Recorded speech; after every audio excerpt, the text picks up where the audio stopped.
ಗೌಡರು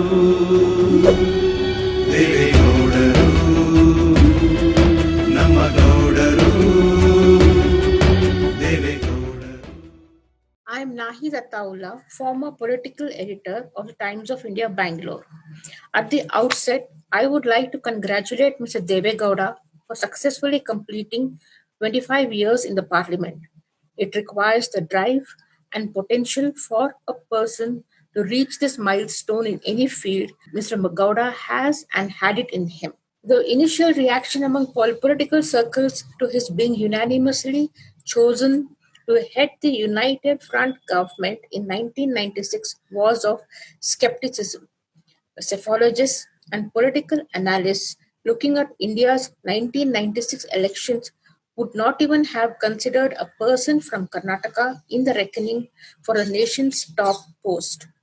Will he be able to handle the responsibility of running a government which was put together with 13 parties?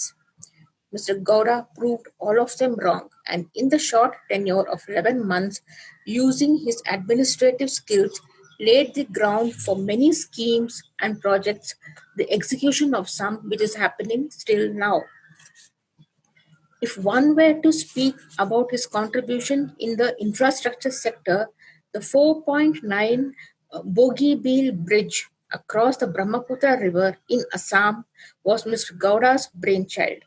The foundation stone for the country's longest rail-cum-road bridge was laid by him, which was inaugurated by Prime Minister Mr. Narendra Modi in December 2018. Another major achievement was the proposal to start the Udhampur-Srinagar-Baramulla rail link project, which had been the most challenging railway project undertaken since post-independence. This project has missed many deadlines after the foundation stone was laid by Mr. Gowda. Now it is expected to be completed by December 2021. This will be the world's highest railway bridge connecting Kashmir with the rest of the country.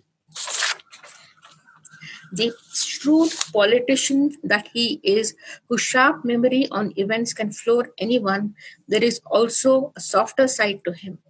On International Yoga Day in 2018, Mr. Gowda accepted Mr. Modi's fitness challenge, and images of his performing asanas with the skill and verve of an old master led to social media being flooded with congratulatory messages, including the tagline, "Bend it like Gowda."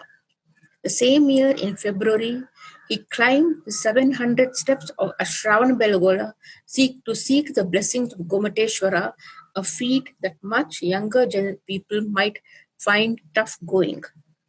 During his tenure as Prime Minister, Mr. Gowda was keen in replicating the reservation policy for Muslims which he had introduced in Karnataka as the Chief Minister in 1995.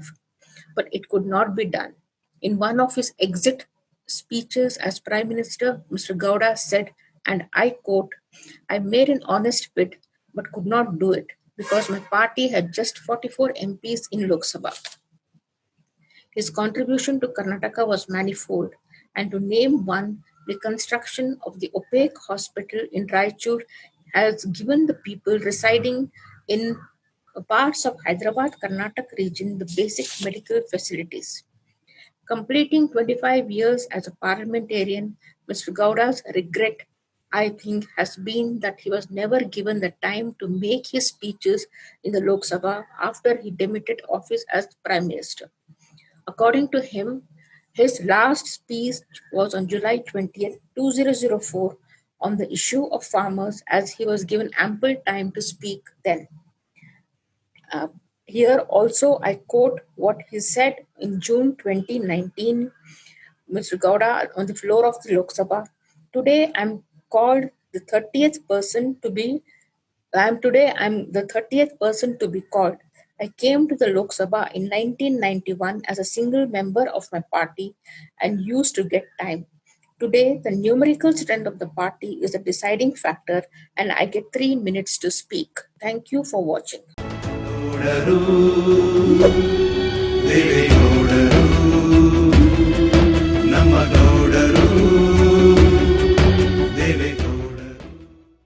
ನಮ್ಮ YouTube ಚಾನಲ್ಗೆ subscribe ಆಗಿ ಪಕ್ಕದಲ್ಲಿ ಕಾಣಿಸೋ bell ಬಟನ್ನ click ಮಾಡಿ, like ಮಾಡಿ, comment ಮಾಡಿ ಮತ್ತು share ಮಾಡಿ.